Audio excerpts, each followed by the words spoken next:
Hello friends, आप सभी का स्वागत है हमारे यूट्यूब चैनल में वैरागी एंटरटेनमेंट। अब तक की सभी वीडियो में जो आप लोगों ने हमारे प्रति और हमारे चैनल के प्रति जो प्यार दिखाया, उसके लिए हमारी टीम आपका आभार व्यक्त करती है और इसी उम्मीद के साथ आगे चल रही है कि आप लोगों का और सपोर्ट और प्यार मिलेगा।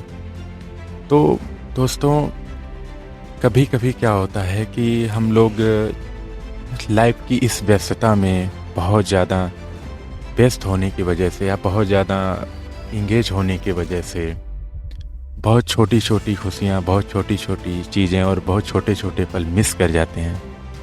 बट ऐसा नहीं होना चाहिए। कुछ चीज़ें ऐसी होती हैं जो समय बीत जाने के बाद हमारे समझ में आती हैं या हमें उन चीज़ों की कमी महसूस होती है। तो इसी से जुड़ी हुई एक बहुत छोटी सी कहानी है जो मैं आप लोगों के साथ शेयर करना चाहता हूँ और मैं ये उम्मीद करता हूँ कि आप सभी लोगों को ये पसंद आए और आप लोगों का जो एक तरीके से प्यार बना हुआ है ये बना रहे।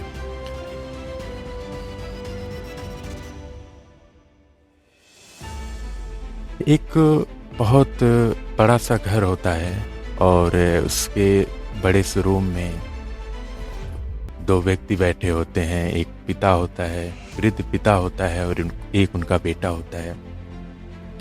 तो जो बेटा होता है वो न्यूज़पेपर पढ़ रहा होता है और पिता जो होते हैं वो बैठे हुए होते हैं। तो अचानक से उनके खिड़की पे एक कौवा आकर के बैठता है। तो पिता उस बेटे से पूछते हैं, जो पेपर पढ़ रहा होता है उस टाइम, उससे पूछते हैं, बेटा ये क्या है? तो उनका बेटा उन्हें बताता है कि ये कौवा है। और कुछ ही पल बाद वो फिर से वही क्वेश्चन पूछते हैं, बेटा ये क्या है? और उनका बेटा फिर से वही जवाब देता है, पापा ये कौवा है। तो कुछ टाइम बाद अ, उन्होंने यही सवाल उससे फिर से किया। तो इस बार उसका जवाब थोड़ा अलग था और वो थोड़ा गुस्से में और इस तरीके से बोला कि आपको मैंने अभी 2 बार बताया और कि ये कौवा है, फिर भी आप बार बार यही सवाल पूछ रहे हैं। मैं अभी ज़रूरी न्यूज़पेपर पढ़ रहा हूँ, फिर भी आप। तो वो पिता उठ कर के अपने रूम में जाने लगता है और उस जब रूम से लौटता है तो उसके हाथ में एक बहुत पुरानी सी डायरी होती है और उस डायरी को वो धीरे धीरे आकर के अपने बेटे को देता है और कहता है, बेटा इसको एक बार आप पढ़ो।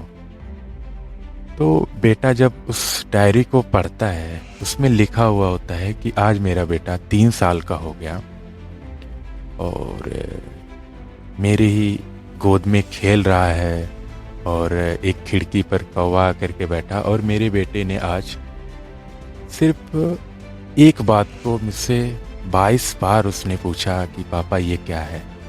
और मैंने बड़े ही प्यार से उसे ये जवाब दिया कि बेटा ये कौवा है। और बहुत प्यार से मैंने उसे गले लगाया और समझाया, बताया। तो दोस्तों, इस कहानी का ये है कि जैसा वो लोग हमारे साथ करते हैं, क्या उसका 10% या 20% हम उनके साथ वापस नहीं दे सकते, रिटर्न नहीं कर सकते?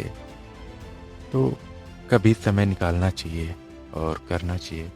बाकी शुक्रिया, आप लोगों ने इतना समय दिया और प्यार दिया।